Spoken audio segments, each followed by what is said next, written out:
What's going on, y'all? It's your boy Alex. I'm here to talk to y'all today about potential. Never date for potential. I'm gonna make this really simple for you guys. There is no such thing as potential. There's no such thing as potential. You either got it or you don't. Think about this, guys. Think about a girl who's a party girl. She always out at the club. She's shaking her ass, right? Every weekend. She a single mom. Her baby dad's a hood dude, right? Now, she had this kid, let's say when she was 20. You meet her and she's 24, 25. She want to tell you, oh, that was just a mistake. He lied to me. He pretended he wasn't a hood dude. Now, how can someone pretend for that long? But that's neither here nor there. And, you know, I'm really about school. I'm really about my grades. I'm really a better person than that. I know it looks one way, but it's not that one way. Or a dude who's been to jail. Dude been to jail. You know what I'm saying? Now he out of jail. You kind of scared to date him because he been to jail. He was a game banger. He want to tell you, oh, that was my past life. You can't judge me off my past. You know, right now I'm trying to get my CDLs. I'm trying to do things the right way. Which, like I already said, let me tell you guys something about potential. Personalities are developed in like high school. What I mean by that is if you're going to be naive, or you're going to be like alpha, or you're going to be good at something, or the things you like and the hobbies you have and stuff like that, that's all going to be established in like high school. So the likelihood, by high school, most people are what they're going to be. They're just going to become more accelerated versions of what they are. Like, think about superlatives. They're like, you know, who's most likely to be successful? Who's most likely to be pretty? Who's most likely to make the lead? How do you make these superlatives if we don't generally already know what and who people are or their potential by high school? We know their potential by high school. You know what I'm saying? So if they're not living it out, they're not going to live it out. But let's go back to the examples we were talking about. Let's say that girl did change herself. Let's say she don't really like hood niggas and the one hood dude she messed with just happened to knock her up. Let's say she really is responsible and she's not, you know, sexually undisciplined, and that's not why she's a single mom. Let's give her the benefit of the doubt. If she really not a party girl like that, it's just her friends. What happens if all her friends are party girls because she used to be a party girl? Eventually, her friends always asking her to go out and she don't go because you don't want to date party girls, but she don't want to be up under you all the time, right? So her friends are a bad influence. Let me tell you something right now about friends, guys. If the friends are bad apples, she's going to be a bad apple. If you wouldn't date their friends, just don't date them because they're not, the apple don't fall too far from the tree. If the friends are just like family. The apple don't fall too far from the tree. If her friends disrupt your spirit and they're not disrupting her spirit, y'all not going to make it. Because at the end of the day, if you can't deal with her friends, and vice versa for women, you can't deal with his friends, that's them. These are the people they hang out with all the time. That's them.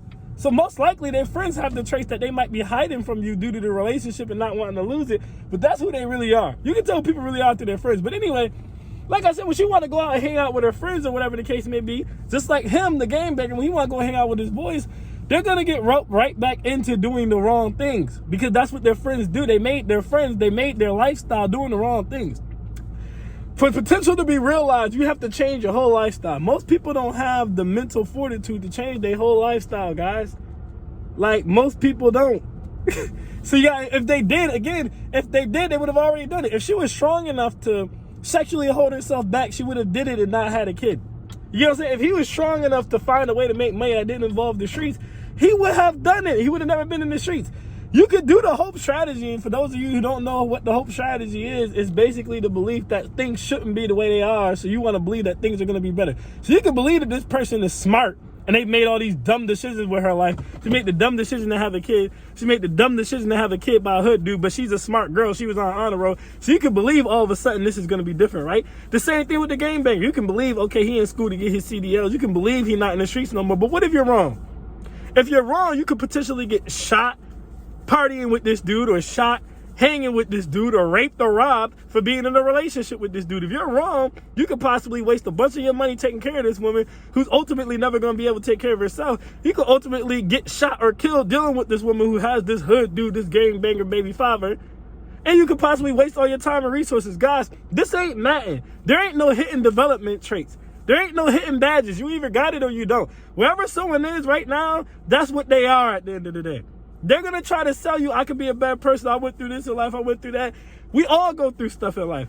Take people for what they are right now. Don't let people sell you a dream. As soon as they bring up potential, that's selling a dream. If you had the potential to do it, you would already be doing it. I repeat, if you had the potential to do it, you would already be doing it. Don't let people sell you a dream. If she's a single mom right now, if she's broke right now, if she's a party girl right now, assume that that's what she's going to be. If he's a hood dude right now, if he's broke right now, if he's game banging right now, assume that's what he's going to be. And if he tells you you have the potential to do better, if he tells you you have the potential to do different, if he tells you you can be a better person, then say, okay, come back to me when you've done that. But I'm not going to wait for you to do it, because at the end of the day, it's not fair for us men and women who on our grind, who in our bag, who made the sacrifice to not shake our ass so that we can get our nursing degree, who made the sacrifice to not spend all our money on hoes so that we can get our engineering degree, who made the sacrifice to not spend all our time out here chasing hood rats and hood dudes because we was running our businesses and stuff. There's no reason for us to drop ourselves down to their level because the world done passed them by and they felt bad. That's their problem, guys. You don't date off of potential. You date people off of what they are right now. We don't use hope strategy. We go off of what you are right now. Are you producing right now? Are you ready to be a wife right now? Because at the end of the day, if you're not, I'm not buying into the fact that you're going to be, because people do not change. And I'm going to tell you right now, if they don't change by 30, they damn sure not changing. But generally speaking, people do not change. So we don't wait for potential. That's all there is to it. We don't wait for potential. I'm Alex and I'm out. Peace.